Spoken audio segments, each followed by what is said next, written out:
Assalamualaikum warahmatullahi wabarakatuh.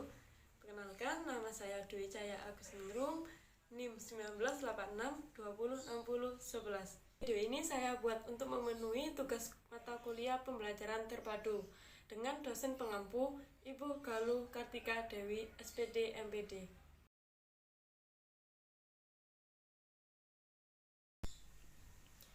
Assalamualaikum, selamat pagi anak-anak. Baik anak-anak, sebelum belajar marilah kita berdoa dulu.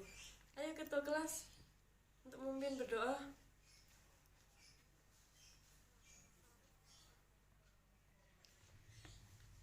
Apa kabar kalian? Alhamdulillah baik semua. Ibu absensi dulu ya. Siapa hari ini yang tidak masuk? Jaya, Ani, Khairum, Jamil, Dayat. Masuk semua ya. Alhamdulillah. Hari ini kita akan melanjutkan pembelajaran IPA dengan tema 9, kekayaan alam. Subtema 2, pemanfaat kekayaan alam di Indonesia. Ibu mempunyai dua gambar, yaitu gambar pohon dan gambar sungai. Coba anak-anak, ayo diamati. Sungai dan pohon ini merupakan salah satu unsur lingkungan alam yang sangat manfaatnya untuk memiliki banyak manfaat bagi kehidupan manusia. Contohnya, manfaat dari sungai, yaitu tempat rekreasi, bisa juga untuk cuci pakaian, dan lain-lain. Manfaat pohon. Ada yang tahu manfaatnya pohon apa?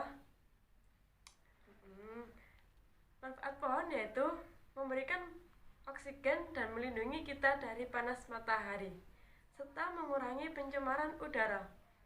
Banyak sekali sumber energi di sekitar kita, dan semuanya itu memiliki banyak manfaat untuk menjunjang kehidupan manusia. Berbagai sumber energi dapat memperkuat manfaat secara maksimal bagi manusia jika diolah dengan baik. Contoh, bermanfaat sumber daya energi dan perubahan energi. Misalnya, perubahan energi menjadi panas bagi manusia adalah manusia yang menggunakan gas yang diperoleh dari pengolahan dan penyaluran gas alam, dan tersebut berubah menjadi energi panas, sehingga dapat memanfaatkan manusia untuk memasak di bawah terik matahari. Energi merupakan suatu benda untuk melakukan usaha atau kerja. Energi dapat berubah menjadi energi lain, contohnya sumber daya alam, sumber daya hewan, contohnya sumber daya alam tumbuhan, hewan, air, udara. Salah satu contoh perubahan energi yaitu dari energi angin menjadi energi udara. Misalnya, kayak anak-anak main layangan, akan terjadi perubahan energi angin menjadi energi gerak. Di sini ibu akan membagi ke dalam kelompok masing-masing. Kelompok terdiri dari 4 atau 5 orang dan mengerjakan tugas pada halaman 50, 51, 52. Dan ibu memberikan waktu 10 menit dari sekarang. Silakan bekerja sama dengan mengisi soal yang tertera pada buku siswa yang disediakan. Setelah berdiskusi, silakan kalian mempresentasikan hasil kerjasama kalian ke depan ya. Ya, untuk presentasinya sudah baik semua ya anak-anak. Sekarang kita akan melanjutkan dengan materi selanjutnya. Indonesia merupakan bangsa yang dikaruniai sebuah daya alam yang sangat banyak dan beraneka ragam. Dari Sabang sampai Merauke, setiap daerah memiliki berbagai sumber daya alam dengan keanekaragaman. Sumber daya alam dibagi menjadi 2. 1. Sumber daya alam yang dapat diperbarui. 2. Sumber daya alam yang tidak dapat diperbarui.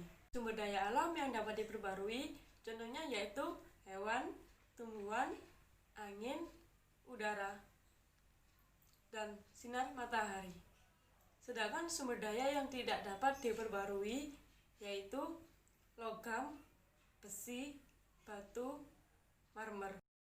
Sebagai sumber daya alam yang dapat diperbarui, yaitu sumber daya alam yang dapat dihasilkan kembali meskipun kita menggunakan sumber daya alam ini tidak akan habis jika kita dapat menguranginya.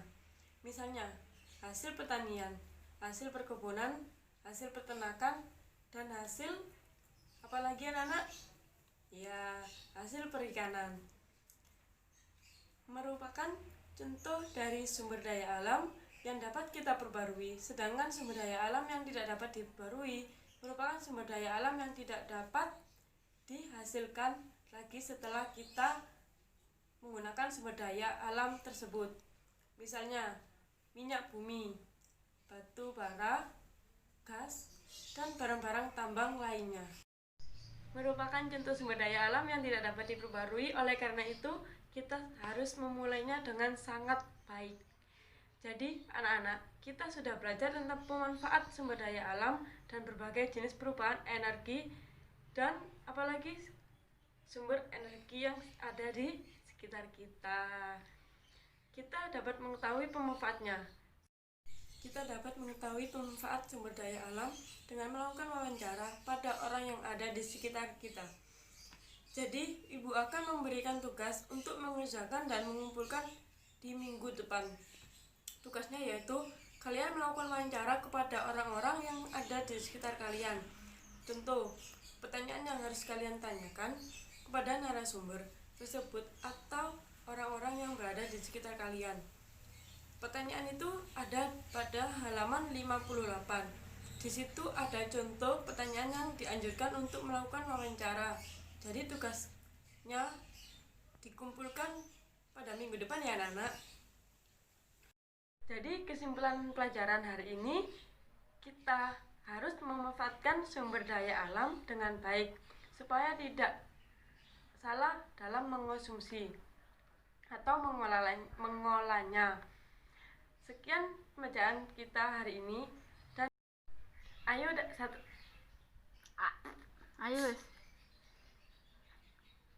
ayo salah satu dari kalian untuk memimpin ya, pimpin berdoa.